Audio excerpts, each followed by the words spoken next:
बिस्मिल्लाहिर्रहमानिर्रहीम अस्सलाम वालेकुम यार व्यूवर्स अगर आप लोगों ने ओवरऑल पंजाब से पंजाब पुलिस में जिस भी पोस्ट यानी male female police constable traffic assistant या ड्राइवर कांस्टेबल जिस भी पोस्ट का आपने रिटन टेस्ट यानी तहरीरी इम्तिहान देना है तो ये वीडियो आपके लिए हद से ज़्यादा इंपॉर्टेंट है, क्योंकि इस वीडियो में जनरल साइंस जीके के बिल्कुल वही क्वेश्चन जो आप लोगों के टेस्ट में आ सकते हैं, पास्ट पेपर और अक्सर रिपीटेड एक्सपीरियंस क्वेश्चन इस वीडियो में फुल तफसील के साथ डिस्कस होने जा रहे हैं। काफ़ी इंपॉर्टेंट वीडियो है, मुकम्मल देखें, काफ़ी ज़्यादा आप लोगों का इसी एक वीडियो से फायदा होने लगा है। तो वीडियो का बाकायदा आगाज़ करते हैं। Question number 1, earth axis is tilted by, यानी इस क्वेश्चन में हम ये बताना है कि ज़मीन का महवर झुका हुआ है। यहाँ पे एक्सिस का मतलब है महवर और टल्टेड का मतलब होता है झुका हुआ या झुकाना। तो इसका राइट आंसर बनता है ए ऑप्शन 23.5 डिग्री, यानी जो ज़मीन का महवर है 23.5 डिग्री झुका हुआ है। ज़मीन का महवर 23.5 डिग्री झुका हुआ है। नेक्स्ट क्वेश्चन है fear of the enclosed space is called, यानी इस क्वेश्चन में हमें यह बताना है कि बंद जगहों का खौफ कहलाता है। तो इसका राइट आंसर बनता है बी ऑप्शन क्लस्ट्रोफोबिया।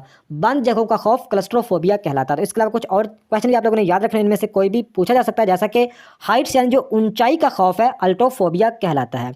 ऊंचाई का खौफ अल्टोफोबिया कहलाता है। इसके अलावा सन का जो खौफ है हीलियोफोबिया कहलाता है। सन का खौफ हीलियोफोबिया कहलाता है। इसके अलावा वाटर यानी जो पानी का खौफ है हाइड्रोफोबिया कहलाता है। पानी का खौफ हाइड्रोफोबिया कहलाता है। नेक्स्ट क्वेश्चन है विच component of diet helps in preventing constipation, यानी इस क्वेश्चन में हमें यह बताना है कंपोनेंट ऑफ डाइट यानी गजा का वो कौन सा हिस्सा है, वो कौन सा जुज है हेल्प्स यानी जो मदद करता है in preventing constipation. Preventing constipation का मतलब है कब्ज की रोकथाम के लिए। कंस्टिपेशन का मतलब है कब्ज और प्रिवेंटिंग रोकथाम के लिए, यानी कब्ज की रोकथाम के लिए गजा का कौन सा जुज मदद देता है, हेल्प करता है। तो इसका राइट आंसर बनता है बी ऑप्शन फाइबर। फाइबर कब्ज की रोकथाम के लिए मदद करता है। ये आप लोग एग्जैक्ट याद रखना कि फाइबर जो गजा का जुज है ये कब्ज की रोकथाम के लिए मदद करता है, फाइबर। नेक्स्ट क्वेश्चन है ECG is used for diagnosis of elements related, यानी इस क्वेश्चन में हम ये बताना है कि ECG का जो इस्तेमाल किया जाता है, डायग्नोसिस का मतलब होता है बीमारी का पता लगाना। तो ECG का यूज़ किस बीमारी का पता लगाने के लिए इस्तेमाल किया जाता है? तो इसका राइट आंसर बनता है सी ऑप्शन हार्ट, यानी दिल की बीमारी का पता लगाने के लिए ECG का यूज़ किया जाता है।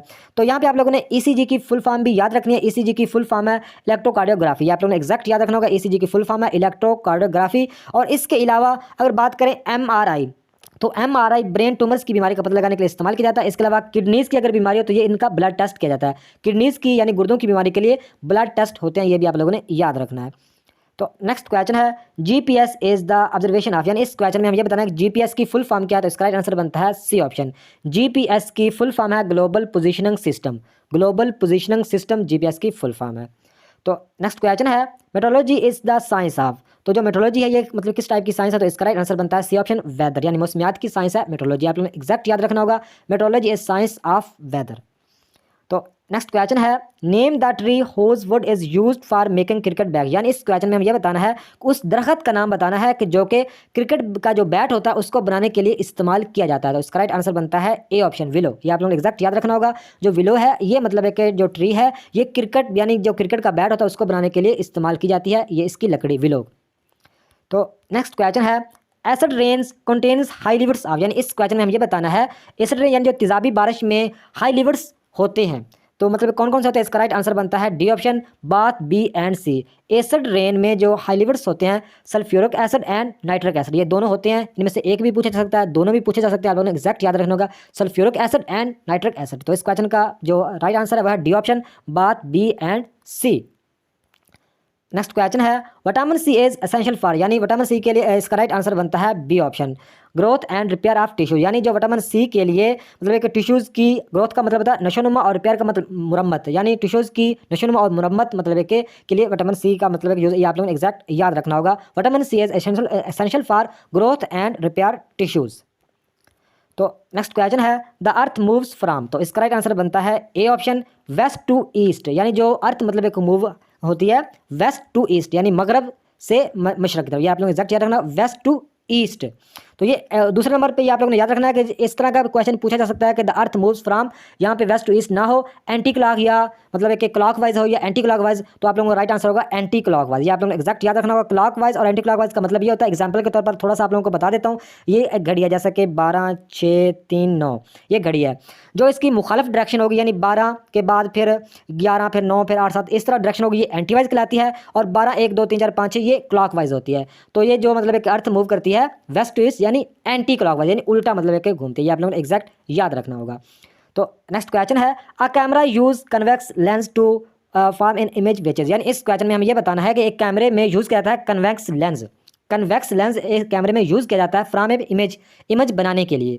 तो इसका कौन सा ऑप्शन राइट होगा? तो इसका राइट आंसर बनता है A option, real, inverted and magnified. तो रियल का मतलब होता है असली, इन्वर्टेड का मतलब होता है उल्टा, और मैग्नीफाइड का मतलब होता है बड़ा। तो ये आप लोगों ने एग्जैक्ट इस क्वेश्चन को याद रखना होगा कि एक कैमरे में जो कन्वेक्स लेंस का यूज़ किया था इमेज बनाने के लिए, उसमें ये तीन चीज़ें यूज़ होती हैं। ये आप लोग एग्जैक्ट याद रखनी होगी, real, inverted, magnified. Real, inverted, magnified.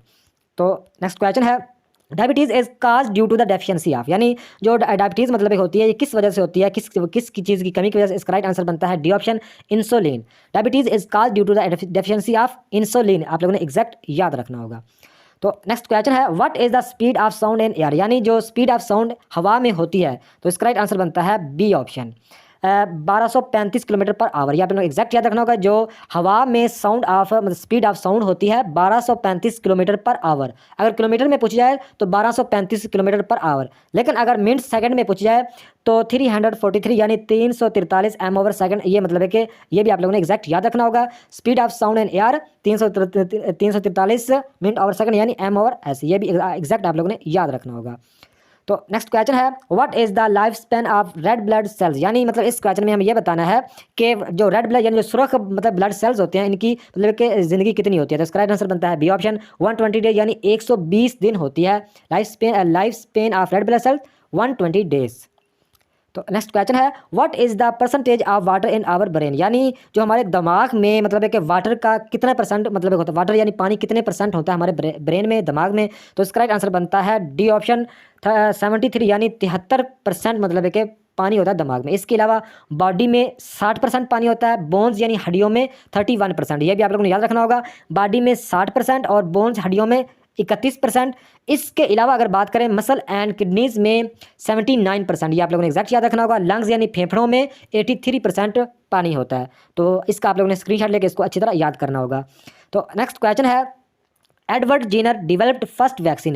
तो इस क्वेश्चन में हमें यह बताना है कि जो एडवर्ड जेनर मतलब एक साइंसदान है जिन्होंने पहली वैक्सीन मतलब कौन सी दरियाफ्त की थी। तो इसका राइट मतलब कब दरियाफ्त की थी। तो इसका राइट आंसर बनता है ए ऑप्शन, 1796 यानी 1796 में मतलब कि एडवर्ड जेनर ने मतलब वैक्सीन मतलब पहली वैक्सीन मतलब कि डेवलप की थी। तो वो कौन सी वैक्सीन डेवलप की थी ये क्वेश्चन भी पूछा जा सकता है। तो वो उस वैक्सीन का नाम है स्मॉल पॉक्स वैक्सीन। इसका मतलब चीचक, यानी मतलब कि स्मॉल पॉक्स वैक्सीन मतलब है कि ये इसमें 2-3 तरह के क्वेश्चन पूछे जा सकते हैं। एक तो ये क्वेश्चन कि एडवर्ड जेनर ने मतलब एक वैक्सीन कब मतलब कि बनाई थी। तो इसका राइट आंसर होगा 1796। दूसरे नंबर पर एडवर्ड जेनर ने कौन सी वैक्सीन को मतलब कि डिस्कवर किया था। इसका राइट आंसर है स्मॉल पॉक्स वैक्सीन यानी चीचक। तो नेक्स्ट क्वेश्चन है, हाउ डिस्कवर्ड फर्स्ट एंटीबायोटिक, यानी जो एंटीबायोटिक मतलब मेडिसिन मतलब पहली दफ़ा किसने डिस्कवर की थी। तो इसका राइट आंसर बनता है A option, Alexander Fleming. Alexander Fleming ने मतलब है कि पहली दफ़ा एंटीबायोटिक मतलब है कि डिस्कवर किया था। तो ये मतलब है कि कब डिस्कवर किया था ये क्वेश्चन भी पूछा जा सकता है। तो उसका राइट आंसर बनता है 1928 यानी 1928 में मतलब है कि पेनिसिलिन मतलब है कि अलेक्जेंडर फ्लेमिंग ने मतलब डिस्कवर की थी। ये आप लोगों ने एग्जैक्ट याद रखनी होगी। पेनिसिलिन कब 1928 में, और मतलब है कि फर्स्ट एंटीबायोटिक मतलब है कि जो दवाई मेडिसिन है वो भी अलेक्जेंडर फ्लेमिंग ने मतलब डिस्कवर की थी। तो नेक्स्ट क्वेश्चन है, how amongst the following transmitted first radio signal through air, यानी इस क्वेश्चन में हमें यह बताना है कि मदरजा इन मतलब है कि इन ऑप्शन में से कौन से साइंसदान हैं जिन्होंने मतलब है कि पहली दफ़ा रेडियो सिग्नल मतलब है कि रेडियो सिग्नल को हवा में मुंतकिल किया था। तो इसका राइट आंसर बनता है B option, Marconi. Marconi B option right है हमारा। मार्कोनी ने पहली दफ़ा सिग्नल्स मतलब रेडियो सिग्नल्स को हवा में मुंतकिल किया था, मार्कोनी ने। इसके अलावा भी कुछ चीज़ आप लोगों ने याद रखनी होगी, जैसा कि अगर फ्राडे साइंसदान की बात करें तो इन्होंने मतलब फ्राडे लॉ ऑफ इंडक्शन मतलब कि पेश किया है। फ्राडे लॉ ऑफ इंडक्शन पेश किया। इसके अलावा अगर बात करें ग्राहम बेल, तो ग्राहम बेल ने फ़ोन इजाद किया। ग्राहम बेल ने फ़ोन इजाद किया था। इसके अलावा अगर बात करें टेस्ला की, और टेस्ला ने एसी करंट मतलब कि इजाद किया। ये भी आप लोगों ने याद रखना होगा। तो नेक्स्ट क्वेश्चन है, which disease is caused by the deficiency of vitamin D, यानी कौन सी मतलब एक बीमारी पैदा होती है विटामिन डी की कमी की वजह से। डेफिशिएंसी का मतलब होता है कमी। तो विटामिन डी की कमी की वजह से कौन सी बीमारी पैदा होती है। इसका राइट आंसर बनता है बी ऑप्शन, रिकट्स। जो रिकट्स की बीमारी है ये विटामिन डी की वजह से मतलब है कि पैदा होती है। ये आप पिक्चर में देख रहे हैं, ये मतलब है कि रिकट्स की बीमारी है। इस तरह पाँव हो जाते हैं, और जो नॉर्मल इंसान के पाँव इस तरह होते हैं। तो विटामिन डी मतलब है कि सूरज से भी हासिल होता है। ये भी आप लोगों को पता होना चाहिए। विटामिन डी सूरज से भी हासिल होता है, सूरज से भी हासिल होता है। इसके अलावा अगर बात करें स्कर्वी के लिए विटामिन सी मतलब एक ज़रूरी होता है। विटामिन सी स्कर्वी की बीमारी के लिए। अगर बात करें नाइट ब्लाइंडनेस के लिए विटामिन ए यूज़ किया जाता है। तो ये थी आज की वीडियो। नेक्स्ट वीडियो तक खुदा हाफिज़।